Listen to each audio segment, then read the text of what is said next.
Theme song for the Git Podcast. How's it going, Uncle Leon?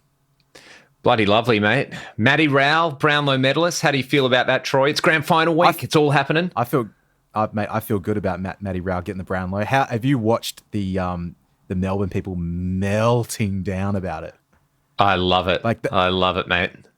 Like, you know what made me laugh is I took a screenshot to send to you. Let me just read it because it did make me laugh. Oh, here we go. Should there be medals for second and third in the Brownlow? And it's a picture of Nick Dacos there. And I'm like, mate, like, I don't have a problem with participation medals and stuff and ribbons. Great. Don't care, like, completely fine. But you know the same people that are like, oh, no, all these kids, they don't want participation medals. You just want to give Nick Dacos a medal. Like, it's unbelievable to me. So it's fine, mate. Dacos, Nick's got another probably 15 years in him to win a couple of Brownlows, and he will. And but you know, let's celebrate someone who loves footy, like, you know, the Ranger brick shithouse that is Matt Rowell. Good on him. Yeah, he would love he loves football probably more than we love guitar. Yeah, how's like, I've seen people like, they're breaking down all these games where he got, like, you know, 3 votes for not having very many touches. It's like, mate, you didn't do that with Paddy Cripps last year when he got 45 fucking votes. Like, calm down, everybody. You know, He's a good player. He deserves it.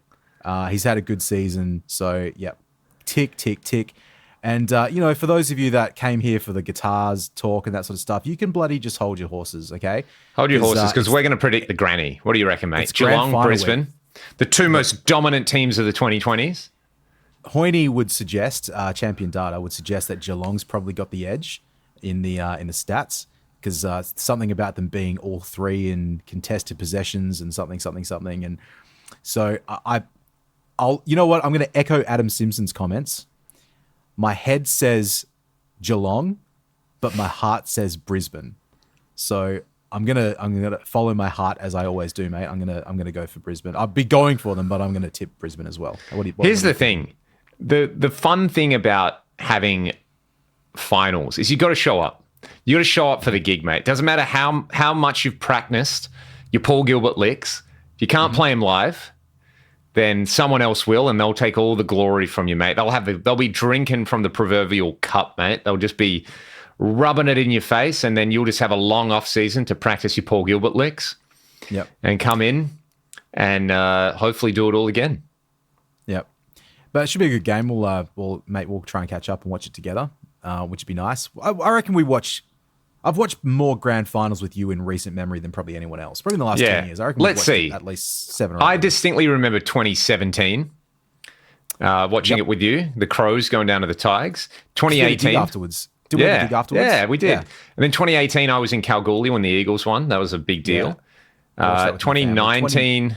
Yeah, you came. I think you came around that day. We watched it together. Another Richmond thumping. 2020... I don't think we watched it together. Unremarkable. I watched it at Aaron's house because it was Geelong Richmond. I remember that. 2021. 2021, I remember playing at the Lucky Shag and then going home to watch the rest of it. That was the Perth one. Yep. That was a big deal. I reckon you came round. I reckon you would have come around 2022, 23, 24. Yep. You were there last year, so we got a bit of a streak going on, mate. It needs to be happening. Do you remember we watched the 2013 grand final at Cam's place as well? Yes, I do. Yeah, I do. I didn't really care about football back then, but I care about it a lot now. So, hey, look, it's if you're not from Australia, firstly, that's a you problem. Secondly, find some illegal stream probably of the grand final. We'll check it out. It'll be midday-ish Perth standard time, and just sit down, you know, have a bevy, make a pizza. Order a pizza, whatever you need to do, and just have a fat time. You know, it will be good. It will take your mind. You can turn off your guitar videos for one afternoon. You know, I love Michael Nielsen, you know, but he can, and I love Uncle Leon, obviously, but just put him on hold. Just put those videos on the watch later and just check out Geelong. They're not going anywhere, mate. They're not going anywhere. So that's our footy wrap for the day, mate. How have you been? How's your week been? Have you been busy, slaving away in the studio, keeping your artists and clients happy? Yep, lots of projects. I reckon I'm close to finishing a couple, which will be really nice. But Yeah, mate. It's been a chaos week. This is my last chaos week for a short period of time. And Now, has I that actually chaos been divine? The chaos is always divine. Shout out to our friends in Chaos Divine, the band. No, it's a week where I've got a couple things that I don't do all the time, Yep. which, I could do them, but I've got to think about getting extra equipment or being certain places and remembering how to use certain digital consoles and stuff. So it's not hard. It's just like, it's not like rolling out of bed and doing my normal work. There's a few extra things in there. But outside of that, mate, I had a fun session yesterday. I've got lots of sessions on and just having a fat time. What about you? You were just at the beach. I was just at the beach. That's why my hair is looking so sleek at the moment. Yeah, it's the first swim of the season, right? It's springtime in Perth. The water is bitterly cold still, but the sun's out. So I went yesterday. I got a bicycle, Troy. So I rode the bike down to the beach. Just being a fit, active 37-year-old Australian, Western Australian, of course. And it was awesome. I loved it. It was it was really, really cold. And did the same thing today. It was awesome. Loved it. Got some sun, got some surf. And most importantly, we did a gig on Friday night. It was pretty fun, right? It was fun. Hey, just quickly to interject on that. Can you just put this in your mental diary for February? State of Origin, mate. Oh. We have to go to State of Origin. All right, Rocker Docker, get us some tickets. Make it happen. Make some magic happen. They need you to open it, mate. That's what needs to happen. I know it's a Freo thing, but don't play We Will Rock You. Get you up there for State of Origin. Maybe Paddy Cripps will be watching this and he can suggest a good song for Troy to play. Yeah, what's the West Australian national anthem? Yeah, Waltzing Matera. We could do maybe some Birds of Tokyo. Mate, you got your birds. Empire of the Sun? Yeah, Empire of the Sun. What else? What are the fine... mate, it's got to be... Look, you can never get sick of a bit of Akadaka, mate. It's just got to happen. They may not be from Perth, but Bond's from Freo. So I reckon, look, what Akadaka, maybe Sink the Pink or Giving the Dog a Bone, that would be appropriate. No, if that was AC/DC, it would just be Long Way to the Top. It's always Long Way to the Top. They love it. So anyway, look, get back to what you were asking about. This last footy thing. Yeah, mate, we did a gig on Friday night. That was pretty fun. I was on bass guitar. You were on electric guitar. It was like a good loud. Hey, I didn't expect the venue we had to have much of a PA, but one of your ex-students on sound had it dialed in. I liked how kind of like chunky it sounded on stage, Yeah, it was pretty beefcake, man. That was fun. It was... I was prepared to play the set as written. And I mentioned that to the drummer because we had a drummer that I haven't played with as much. And just so that he's not like having a bad time, I said, we'll just play these songs because, hey, that's what we said we would play. And then that didn't happen as of about song 4, I think, when all of a sudden we started playing Bon Jovi and then the rest is history. So yep. It was fun though, man. It's fun to play the 4 strings again. And it is more challenging to sing and play bass, which is something I forget now that I don't have to do it very often. Mate, do you remember the glory days of you doing bass gigs where not only were you playing bass and singing, but you were like tap dancing on an OC2 and a synth, and it just had it dialed in. Yeah, back in the olden days, mate, I used to know how to do that sort of stuff. And I guess I do that with the guitar stuff now with the looping rig. Yeah. But it's just when you do it, like if I had 3 weeks of bass gigs in a row doing that band, it would come back pretty quick. But it's like once a year, once every 18 months or something. Once a year, they roll out Troy on the big guitar and he does the big guitar things and, has a sing and a dance. Take you to the promised land. But it was cool. I went direct, line 6, HX stomp, didn't bother to make a patch before I went, just made it there and dialed up whatever the first amp was that I could find. I was like, yeah, it's good enough. Chucked a compressor in front of it. See you later. That sounded good. It sounded fat. Yeah, it's fine. Mate, it's not that hard, hey, bass, tone-wise. It's just, if you're feeling self-conscious about you playing like I was, chuck a compressor on there, then you have to try as hard. make it loud enough so you don't have to like pick as hard or like finger the bass as hard. And it's just what's the worst that can happen? I think the big thing with bass is that everyone you meet who's got a great bass tone, their bass guitar has a great tone. And that sounds like the most circular logic ever, but normally it's like, yeah, more so than electric guitar, because, we've all met people who they have an amazing guitar sound and you play their guitar and it's an absolute dog. Whereas with bass, it's so much less processed. Normally it's some kind of pickup. You might have an onboard preamp. Again, you slap a compressor on it and you're like 90% of the way there. Yeah. It's most of the time you can just DI it. Like, remember we did gigs in the early days where there was just no bass amp. Like it was, and there was no DI. And not even a DI, a guitar cable into the, the line input jack goes in that hole. PA. Great, yeah. And like this, I'm not talking like, oh, that was back in high school when we were jamming together. So it's like, no, that was a gig that we got paid good money for. That was a residency we were getting paid for. Yeah, and maybe that's more of an indictment on how little people pay attention to these things, but it's fine, you can make it work. Did you do it? No, I don't think it was you. I remember talking to someone years ago about how they didn't have an amp, like a guitar amp, but they had a DS1, so they had to get a sound out of that, doing a similar sort of thing. And I think it was just take the high shelf on those like cheap, crappy, like Behringer mixers and just turn it all the way down, and that was close enough. That sounds about right. Hey, just like cut everything above 2K on a DS1.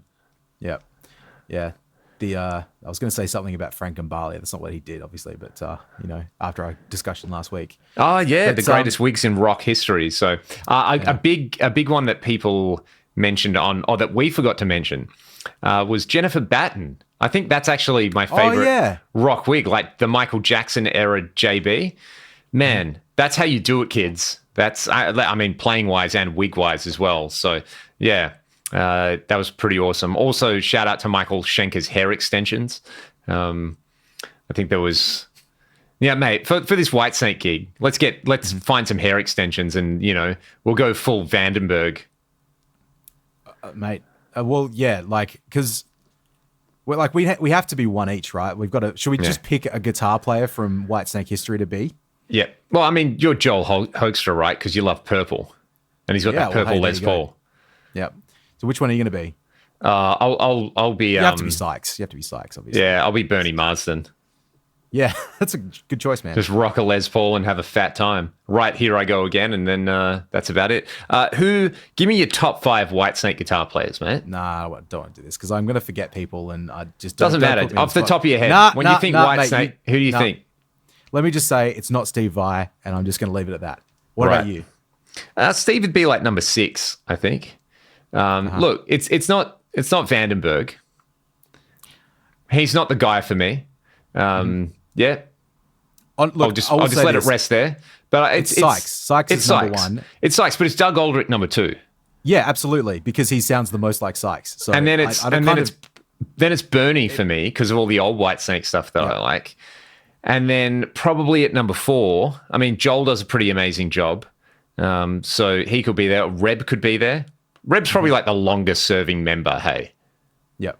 At this point. It's just everyone, he has great guitar players, so they're all good. You're probably not going to put Vivian Campbell in there.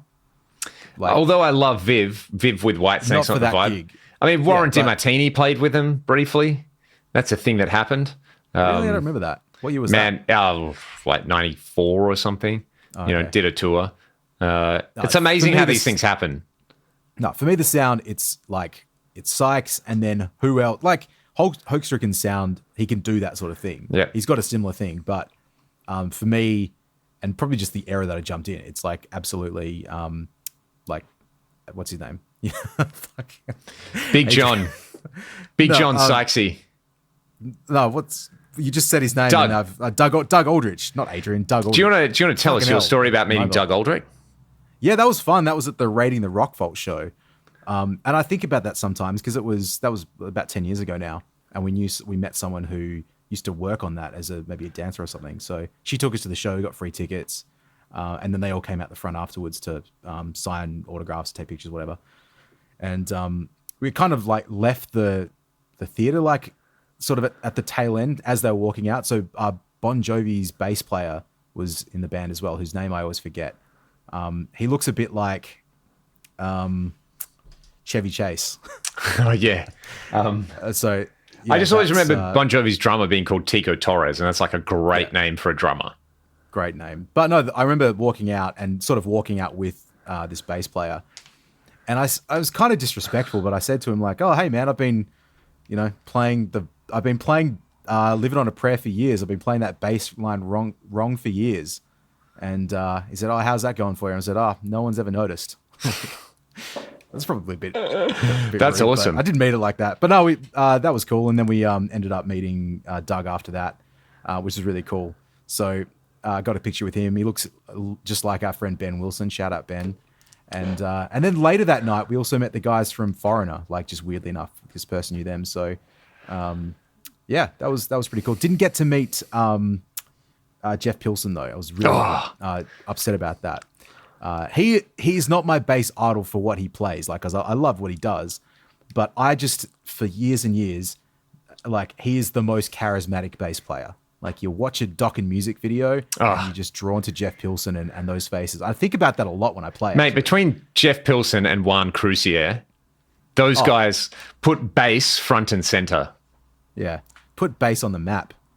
People talk about Jaco Pastorius all the time, but no, he's way down. He's got nothing on the music video for Breaking the Chains. Oh, exactly. I could argue that for a generation of players, between Rat and Dokken, they were more responsible for people playing bass than Jaco. Just one with like the moves and stuff, and he would, if he was a footy player, he'd commentate himself. Yeah. And that's just a genre of guitar player, right? Yeah. What's that story about Jeff Pilson, by the way, having the world's biggest bass amp or bass amp rig? Do you know about that? Yeah. I look, mate, while we're talking about this, I'm just going to bring it up in the background so that we can... yeah, because well, you do that, because I think if I'm not mistaken, they were taking it out for... what was the big festival? Okay. Monsters of Rock. So the particular rig was also right. entered into the Guinness World Records for the largest working amplifier. It consisted of two 600-watt SVT heads and two 32 by 10 inch cabinets. Yeah, 32 by 10. Oh my God, how amazing is that? So yeah, like, you may be cool, but you'll never be Jeff Pilson playing 32 10-inch speakers at the same time. So and how is that... Just quickly, so okay, I'm thinking of it like an 8 by 10, but that's four 8 by 10s, right? Yeah, 4 8 by 10s wide, or is it like 2 and 2? I don't know. I would like to see a photo of it. You know what? I think it's too wide, too tall, because I think that was would in make one of sense. these podcasts. He talked about how he couldn't use it for that gig because the bass rig was taller than the Van Halen bass rig, and then they wouldn't have that. So never used or something. So. We should talk to Jeff Pilson. I'd love to talk to that guy. I would love that, man. Jeff's like, great muso, great singer as well. All right. Make it happen, yeah. If anyone knows Pilson. Jeff Pilson, I would so love to have Jeff Pilson on the podcast. I remember the Lynch and Pilson album. I just said that, but I think we spoke at the same time, so you didn't hear it. But yes, I remember that. I remember seeing that at 78 Records, actually. Yeah. 2002. Have you heard the old demos with him singing Dokken stuff? A long time ago, I did. Yeah, it's good. And then listening to Dokken now, anytime I hear a Dokken chorus, I'm like, oh, of course, that's Jeff doing the harmonies. Yeah, that's why it sounds absolutely mad. Mate, let's pivot. Let's pivot to talk about gear. Something that I thought would be 19 minutes in. Yeah, let's do 19 minutes in. Let's actually talk about the gear in the Gear podcast. We've done the podcast. Yep. Now let's do gear. Yep. Tondi. Yes. You see it every couple of months. It's a thing, right? It's an industry, and it has its severe upsides and downsides.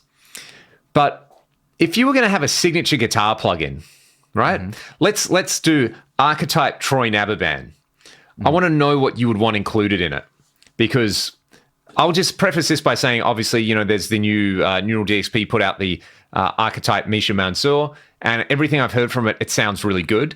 But at the same time, it's like another signature plugin by a metal guy with some high gain amps and some very washy, clean sounds for, I don't know, what do they charge? Like $100? In its defense, I always say, because I have students who They want to get into recording guitar. And it's like, who do you like? And they go, I really like Tim Henson. And then you go, well, first thing you need to do is listen to Warren DeMartini, then come back to me.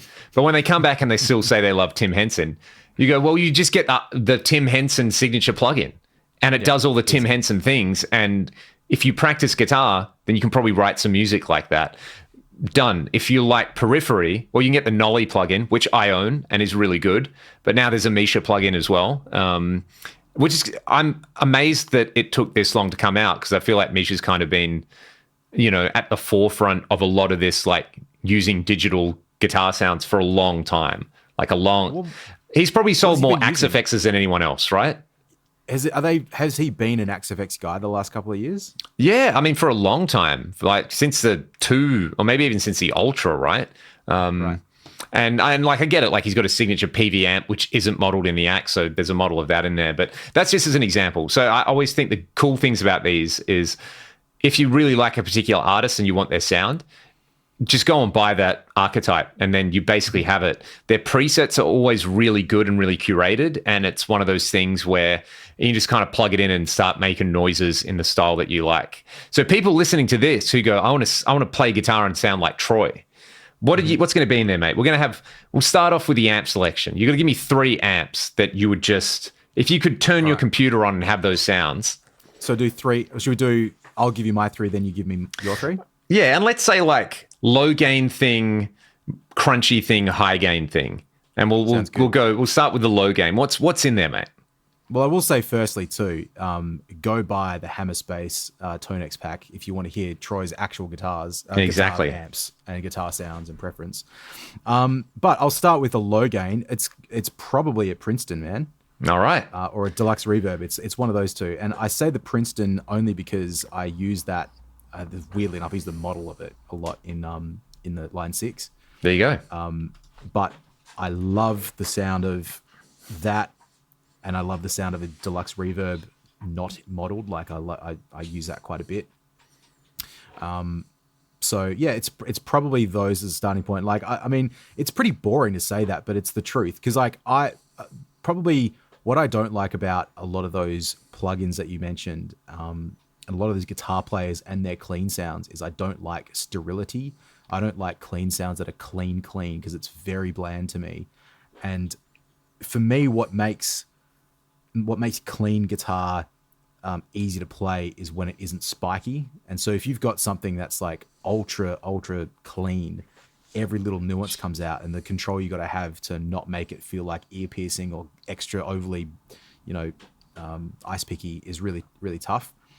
When I play some of those amps, like either in the room or in certain models, like I can get it to the point where it's just a hair or so below distorting, and it just tends to smooth out the spikes.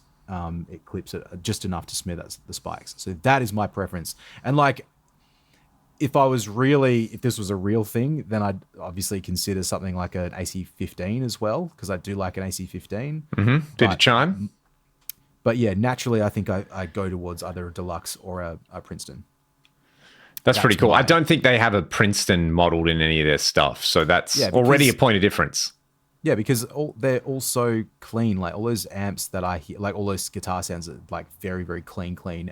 And when you put the reverb on them and the shimmery stuff, like it's a really nice tone, but it's not my sort of thing, man. Like I want to play I want to be able to play like open chords with a clean sound and not feel like it's just like spiky shit. So yeah. Well, how about you? Do you want to give me your clean? What would your clean be? I think if I would probably want to go in a similar direction, or I'd want to go the exact opposite. So the exact opposite. The two options. Every option is on the table, everybody. Yeah, ladies and gentlemen, we've got the range of clean sounds. I'm going to consider all of them and choose one out of them, but I won't commit to one. No, I would say like a Rockman X100 Clean 2. Oh, okay. Yep. Just to be different, you got that.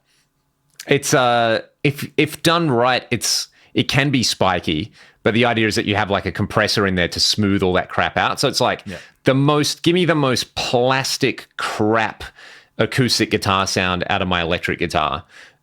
Because, there's other plugins to do the AC30 thing and the Deluxe thing, and, you can get all of that stuff. For me, I want maximum plasticity. So yeah. What was the video that you did? Well, sorry, I saw some videos that Tyler shared, some demos that you did of that guitar, and man, the clean on that was so good. Like, do you remember what you doing? That was that the Rockman? Yeah. Well, it's actually my reverse engineered Rockman in the Axe FX, which is just a tilt EQ into a compressor.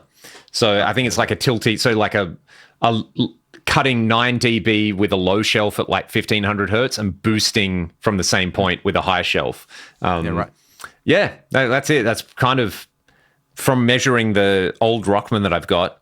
I'm pretty sure it's just like an EQ. And, I might be totally wrong, but you can get the same result with a tilt EQ into a compressor. So having the preamp on that JTG helps because it's kind of gives you it's like a buffer, so you don't lose as much high end and you don't get the same like impedance spiky, you don't get the same impedance loading stuff. Anyway, long story short, exactly what you said about the bass sound, stuff, right? Like the DI bass, and when you've got active pickups and stuff, it's like it's a similar sort of thing. It's a pre-shaped tone coming out of the guitar. So tilt EQ into like an SSL bus comp style thing, basically. That's the how many of those sounds from back in the day are just like, plug your Strat into this board and that's going to be it. Happy days. So that would be the clean amp in there. I feel like we've already got 2 points of difference in here. Let's go crunch. I think I know what this is going to be, but lay it out for me, brother. I think so too. JCM 800 it's that. It's probably like a slightly modded JCM 800, but it's as simple as that. Nothing else. But your one, right? Your 77, like getting a model of that with the JEL and all that kind of stuff would be sick. I'll say like a 2203 sort of a thing. So not strictly a JCM 800, but yeah, that's my kind of cup of tea. I play that. That's like the most comfortable I feel when I'm playing electric guitar is when I'm playing with that sort of sound. And I like a lot of sounds, man. I like playing through like in that gain level. Like I really like playing that Matchless DC30 clone that I have. Yep. It's not the same sort of gain, but like boosted. I get a similar sensation out of it. Yep. But yeah, the 800 thing is like absolutely my sort of bag, and it's not even like that was the first amp that I thought of when you asked me. So what about you? Yeah, well, if probably it's similar, right, for you? Probably similar. I mean, this thing's awesome. Like the modded head first, like the more, I guess that's maybe more a plexi thing. Like what lets me do Michael Schenker rhythm guitar. That would be one option. The crunch on the Soldano Hot Rod I really like as well. The molecular without any of the clipping diodes, which is just basically 800-ish as well. So yeah, I would do that, but just as an alternative point of difference for you, I would. No, it's not really a crunch. I was going to say the ADA MP1, right? But it's not a crunch sound. It's funny you say that.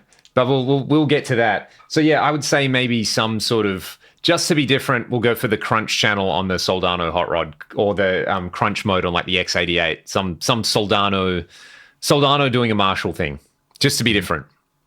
Yep, no, that's cool.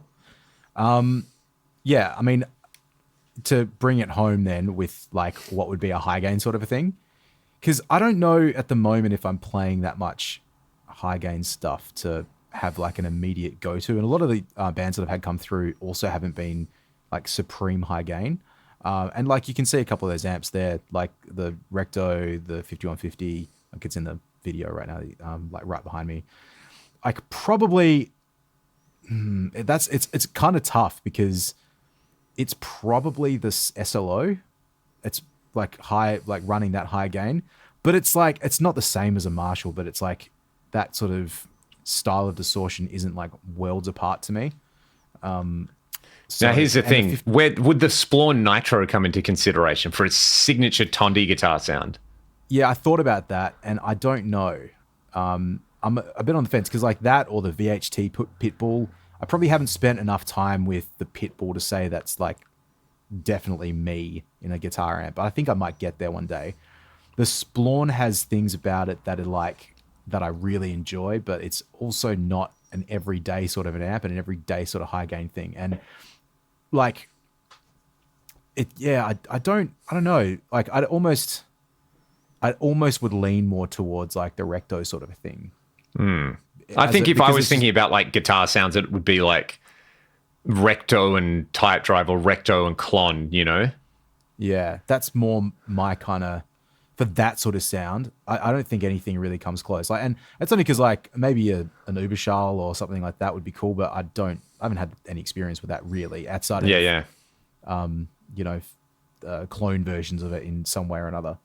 And you know you wouldn't want to have a 5150 like that's just done to death. And this is the thing, you know. But there's also want all a this- recto, it's the same. You know? Yeah, but I think as a suite like Princeton modded 800 Recto, you can cover a lot of guitar sounds by combining those and blending those, right?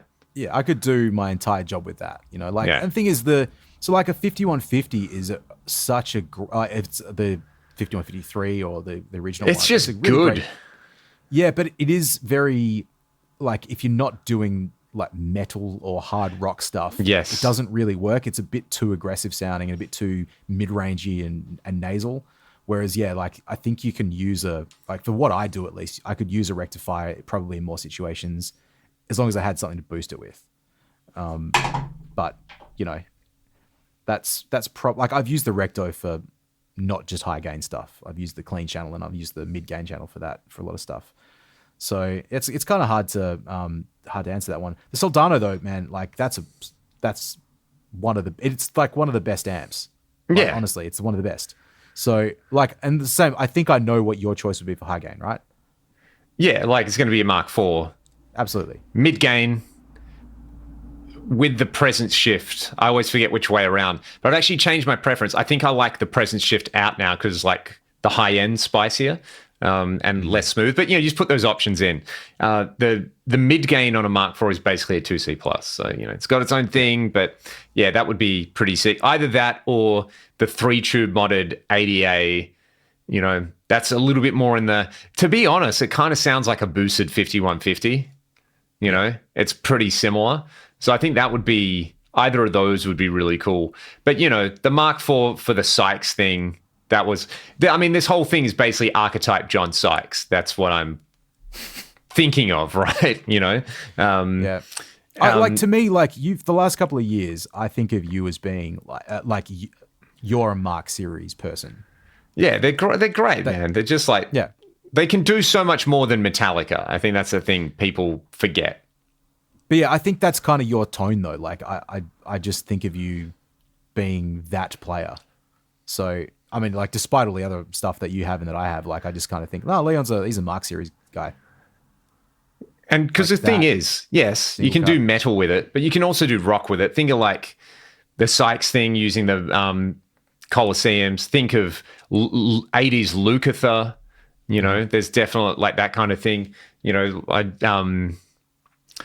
fired up the studio preamp the other day. Man, it sounds good. Like it sounds really, really good. I just forget about that thing.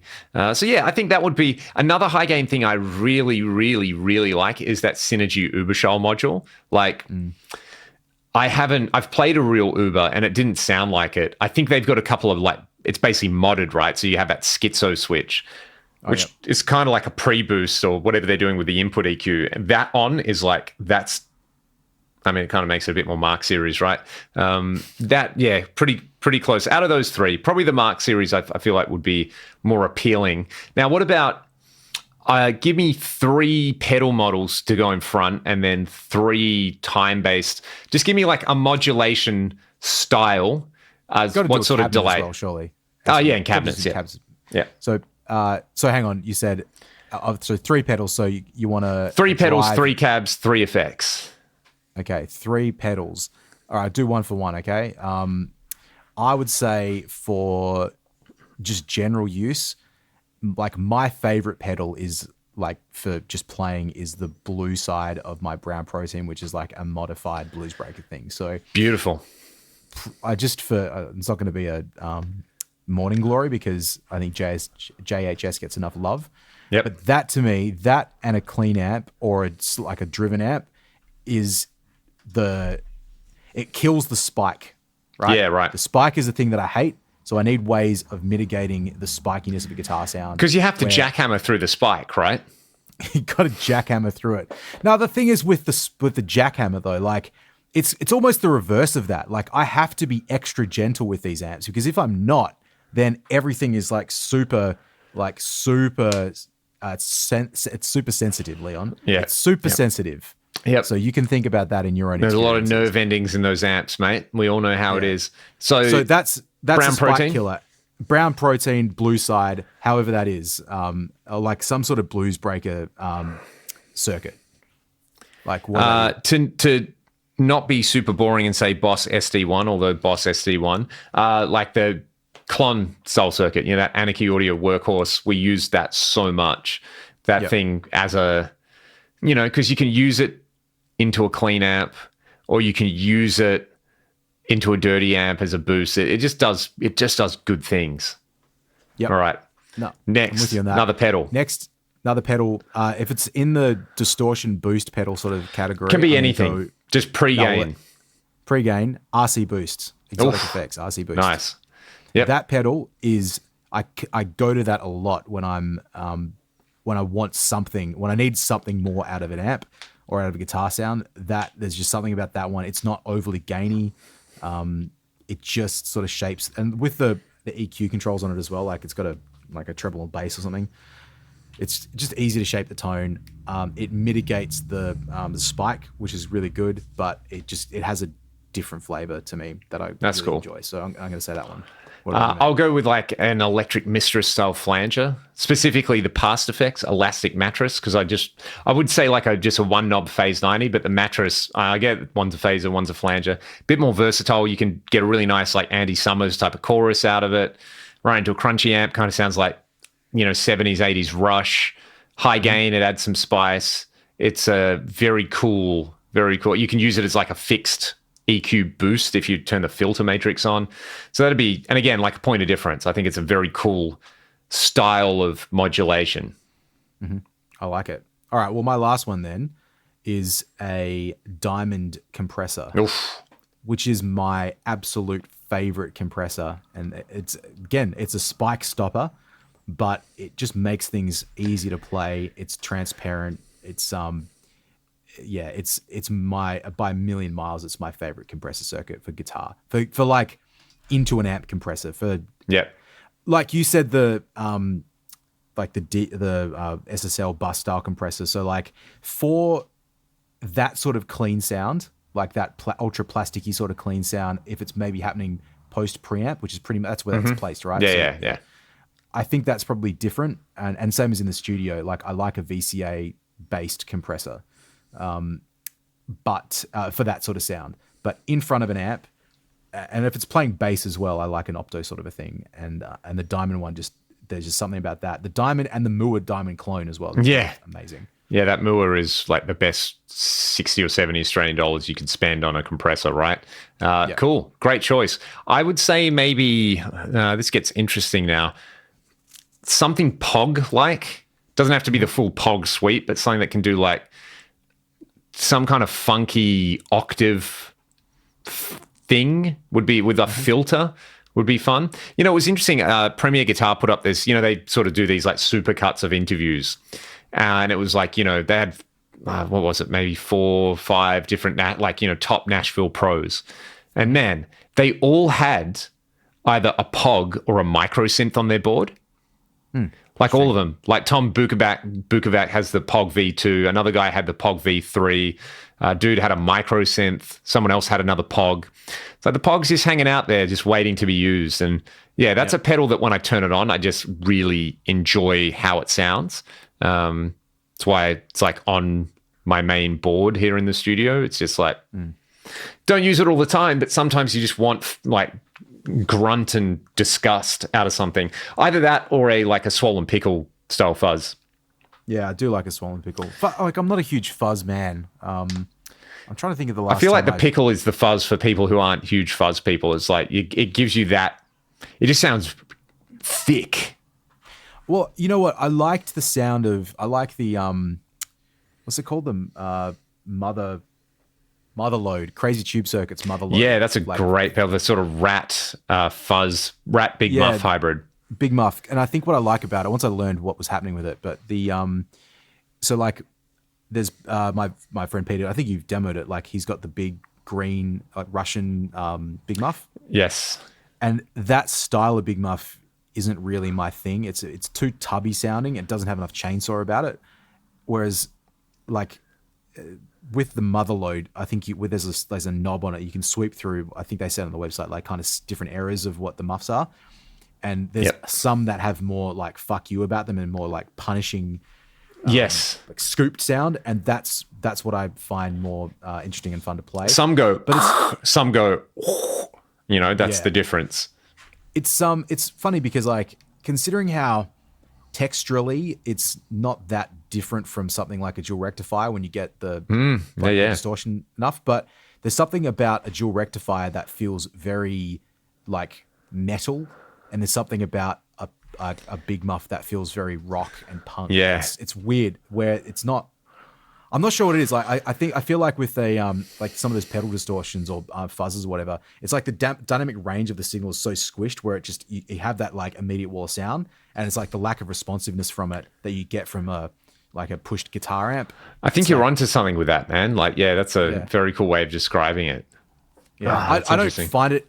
Yeah, I don't find it. Hey, there's a YouTube video coming up soon, everybody. Hey. You heard it here first. There's a fuck. What was I going to say? Yeah, I don't find the pedal stuff as fun to play. Like I want it to feel more responsive, and I feel like I work. My hand works in a different way. This is maybe unrelated to the jackhammering from before. There's no gentleness. There's no jackhammer like that. It's just kind of like I'm maybe standing in the corner of the room watching. Yeah, that's how it feels. So I'm not engaging as much. That's what pedaled. Yeah, all right, I'm cool with that. I like that. There's your signature pedal. There'll be this model in the Archetype Troy Naberband will be called the cuck chair distortion.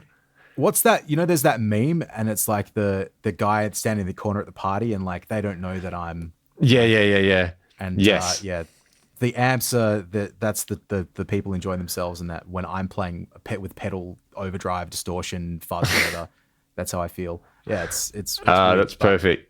That's perfect. All right, so, give me the ender chain source. Just give me all three. Like three things. They can be anything. They can be delay, reverb, saturation, channel strip, whatever. Well, starting with some sort of reverb, and I'm going to say, weirdly enough, some sort of spring reverb. Oh.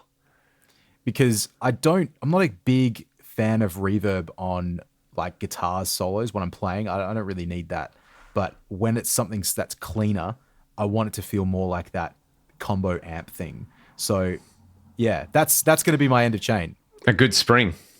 Yeah, a good sort of spring reverb. Even like a fake spring reverb, like something in the what's that Strymon pedal? The L cap. No, that's the delay. But that is a spring reverb, isn't it? That's not the. Oh, you're thinking of the Flint with the tremolo. The Flint, yeah, that sort of thing. Like I enjoy that sort of sound more than like a big hall or something like that, or a big plate on guitar at least. So I'm gonna say that sort of thing. After you, mate. Mate, the first thing is micro pitch shift. I knew you. Just give me that. Just give me a bit of that. Then give me like a 2-tap delay, so I can have like a quarter note, dotted eighth note. It's a super original thing, but let me have cross feedback on it, so that if I want to, I can make it very interactive. And then like a plate style reverb, I reckon, some kind of like. I really like obviously in the Fractal, I use it all the time, but just like the UA EMT 140 plugin, or I use, I updated my Sound Toys thing. So I got Super Plate. I've kind of been using that on, like, anytime I do an amp demo, right? Whether it's a mic amp, whether it's through a load box, I always just put the tiniest amount of Super Plate on there just to give it a bit of like, take it away from being right on your ears. It's very good. There's like lots of different. Even they had a little plate, I think it was called. I was just using that, which I got for free when it was available. Sometimes. Yeah, it's good. My favorite reverb plugin wise at the moment is I'm really leaning on the Valhalla stuff. It's a greater discussion, but like so good, man. I really struggle with reverb mixing. And I always second guess and go back and forth on different stuff. But I've got a few things with the Valhalla. There's some patches that I really like.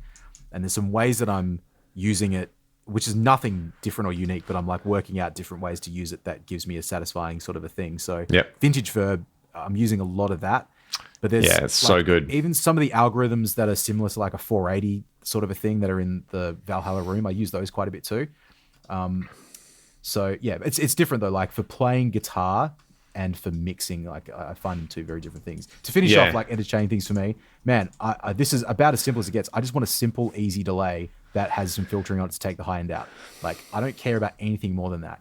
I don't care about anything tapey sounding or whatever, but I just want to hear some repeats, and I want to be able to like just have it on there so it doesn't feel so sterile. And yeah, I mean, you already picked like a micro pitch, so what else would I like to have on the end? I'm not a big effects guy, man. Bit of dimension, maybe? Tremolo? Just give me a tremolo. Tremolos are fun. Yep. Yeah, the end. See you later. Yep. Amazing. There you go. And Archetype, the Gear podcast. Oh, there you go. Oh, we haven't done cabs. Yeah, you tell me about that. Give me 3 cabs. I mean, look, without sounding like a fucking asshole like everybody else, just give me a vintage 30 cabinet, but probably more specifically my early mid 2000s straight V30 cab. Now, can people purchase IRs of that cab from anywhere, Troy? Let me see. If you could try www.com, hammerspacerecording.com, you can find the IRs of that. So that's definitely in there. What about you? I mean, the old tall vintage Marshall cab, I think would have to happen. That sums us up, man. Like, I mean, we're just 2 cabinets out there in the world. Now, like your cabinet has had so much like use. The people love your cabinet. People use it all the time. It makes me. It fills me with joy. It actually does. When someone's like, "Man, I've been using your cabinet. It sounds great." It's like, yeah, dude, amazing. And it's not in the same sort of way, but like anyone that comes through the studio probably gets put through that Marshall cabinet around. Yep. So it's like not a signature sound, but you just know what it does and you know how to use it, and that's why that stuff's important. So yeah, absolutely, that's it for me. I love an open back cabinet as well. So I don't know if I've got a specific sort of thing, but for anything cleaner, open back is my jam. Yeah. So I mean, that probably covers it all, right? Like the fewer options with cabinets, the better. Like you want lower gain, use this. Yeah, I guess. I'm not going to like evangelize using an oversized just yet. Like I think it's good. And I think for heavier stuff, the oversized cabinet, it's weird, man. I feel like this is counterintuitive to some stuff I've read on the internet. I don't want to go on a heaps like long rant about it, but yeah, like there was some stuff I read when I was just doing some investigative journalism for my own brain about like, you know, people for heavy music liking oversized cabs and like, oh, it's got too much bottom end, doesn't work for fast stuff, blah, blah, blah. I kind of feel like it's the opposite, where like the cabinet has low end to use. So like you can take it, like it doesn't get congested in the low end when you play down there. Like, yeah, like it's got headroom. Yeah. But that seems maybe not the opinion that people have on the internet about these things, or maybe I'm just reading the wrong forum post or something. So yeah, like I do like my, I've used that Jens Benz cab a lot. I haven't used my Recto cab enough to really evangelize it too much, but yeah, I'm investigating that side of things. I love a greenback. I've got a great like just Marshall greenback cabinet that I've used a lot. So yeah, that stuff's maybe slightly more boring, but just be different. Maybe chuck a creamback in there. Yeah. Yeah, I would say maybe as points of difference, there's I don't own the cab, but I made some IRs of it. Buddy of mine has an oversized boogie 4x12 with 2 EVs in it and 2 V30s, and I made some IRs of that. And my go-to IR that I use, like if I'm demoing a guitar and I want like a fat, clean sound, I'll just use that EV mix. So something like that, or like a 2x12 cab with a pair of EVs in it. It's like a very specific, super smooth sound. But it can be really cool for lead guitar, and it can be really cool for clean guitar, where, again, no spiky. That's what it's all about. And then, oh, man, trying to think of what else would be cool. Those WGS speakers that were in that, you know, where I had like 4 different speakers in one cab. Like, they were kind of cool. You know, maybe that, just a Marshall 1960 with a few different weird speakers in it. I've actually got a bunch of IRs of those, if you want. Oh, that's cool. What is it? There's like a Green Beret and a Reaper. Yeah, and the Reaper's very spicy sounding, right? Well, look, as far as I can understand, I mean, the Green Beret is like a greenback sort of thing. The Reaper's like a G12H 30th anniversary sort of a thing. That's right. I think. Yep. Or maybe it's just a G12H. I'm not sure if it's 30th anniversary or not. But I've got them in my pink Marshall cab. So in that cabinet, it's like Green Beret, Reaper, greenback. No. Yeah, hang on. No, G12H 30 and then greenback. Yeah, nice. Kind of cross pattern. And so I've used that a bit. I tend to favor the greenback that's in it, which is in the it's a slant cab, but I've got the greenback in the bottom. So I haven't like flipped them around. They sound really different though. Like you can hear the flavor is similar, but they're pretty aggressive sounding. The Reaper in particular is quite aggressive sounding. But I really got into trying them when I was trying to get a sound out of the Splawn because I went through a phase and I still am there where I don't really like the way the Splawn sounds with V30s. But I like them with anything else. Yeah. So, and the G12H, it works pretty well with that. So, the Reaper's cool, man. I haven't probably used them in a little while. I used them a lot about 2 years ago. Right. Now I've got some other cabs that I tend to favor a bit more at the moment. Very nice, mate. Yeah.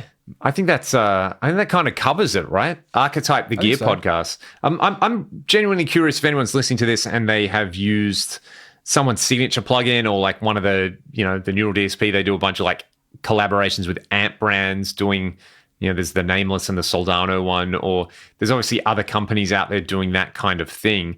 What are people actually using and why did they buy what they bought? Was it because of the artist or was it because of the feature set? That's something that I'm curious about. I don't own any of them. I almost bought the Gojira one because I wanted a good 5150. That's a 5153, right?